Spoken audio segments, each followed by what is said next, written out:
Prepaid taxi নিতে দিচ্ছে না, ভাবতে পারছেন? প্রিপেড ট্যাক্সিটা নিতে দিচ্ছে না, তারা টাকা ফেরত দিয়ে দিচ্ছেন না, তৃণমূলের দলকে দেওয়া যাবে না। এটার মানে কাকা, এর মানে অত্যন্ত সহজ ও সরল। তার কারণ ট্যাক্সি টোটোওয়ালাদের নীতি লজ্জা আছে, সম্মান আছে, আর তারা জানে আপনারা বিমানে ওঠা মাল। আজকে চদনে পড়ে ট্যাক্সির খোঁজ করতে। ভারতীয় জনতা পার্টির ডাবল ইঞ্জিন সরকারের ব্যর্থতা আজকে এই পরিস্থিতির মধ্যে আমাদেরকে এয়ারপোর্টের বাইরে ধর্ণা দিতে হবে। খেলা বোঝো, ব্যর্থ কারা? যারা চলন্ত পায়ে মানুষের মন জয় করতেছে, না তফাৎ করে এয়ারপোর্টে বসে গাড়ির খোঁজ করতেছে।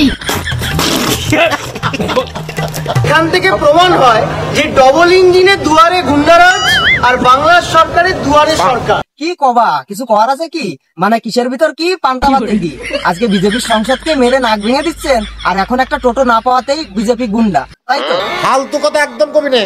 আর আজকে পিসির এই অবস্থার জন্য শুধুমাত্র পিসি একা দায়ী নয়, এই সমস্ত চুনোপুটিও দায়ী।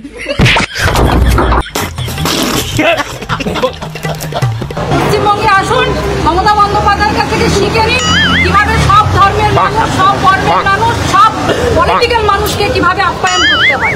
কাকে কিন্তু ঠিক কইছে, সম্মান কিন্তু বেশ সুন্দরই দেয়, তারই একটি জ্বলন্ত প্রমাণ দেখেন।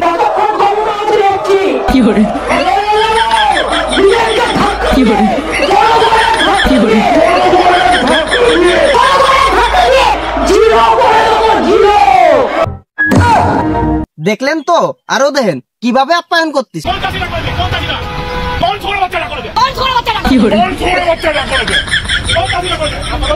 কন্ট্রোল।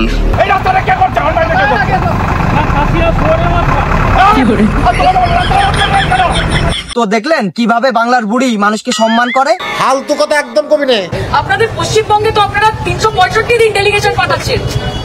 আপনাদের ক্যাবিনেট মিনিস্টার থেকে শুরু করে ইউনিয়ন মিনিস্টার থেকে শুরু করে আপনাদের এমপি এমএলএ কেউ বাদ নেই, এবং গভর্নমেন্ট প্রতিনিয়ত তারা যাচ্ছে, গভর্নমেন্ট থেকে তাদেরকে প্রোটোকল দেওয়া হচ্ছে, প্রোটেকশন দেওয়া হচ্ছে। আপনাদের এত কিসের ভয়? আমরা এখানে কি ইলেকশনের জন্য এসেছি না কিসের জন্য এসেছি? যেখানে একটা 6 জনের একটা ডেলিগেশনকে আপনারা পার্টি অফিস অব্দি দিতে পারছেন না, এত ভয়। এটা থেকেই বোঝা যায় যে মমতা বন্দ্যোপাধ্যায় কত বড় লিডার, তার প্রভাব এবং প্রতাপ কতটা। এটা থেকে বোঝা যায় যে পিসির 5 সৈনিক কত বড় অকর্মাঢ্য। পার্টি অফিস ভাঙার প্রতিবাদে গাড়ির অভাবে এখনো পর্যন্ত যারা পার্টি অফিসে পৌঁছাতে পারে না, তারা আবার রাস্তায় বসে পরের দোষ দেয়। তো আপনাদের কি নিজেরা টাকা দিয়ে গাড়ি চাইছে, সেটাও পাচ্ছে না।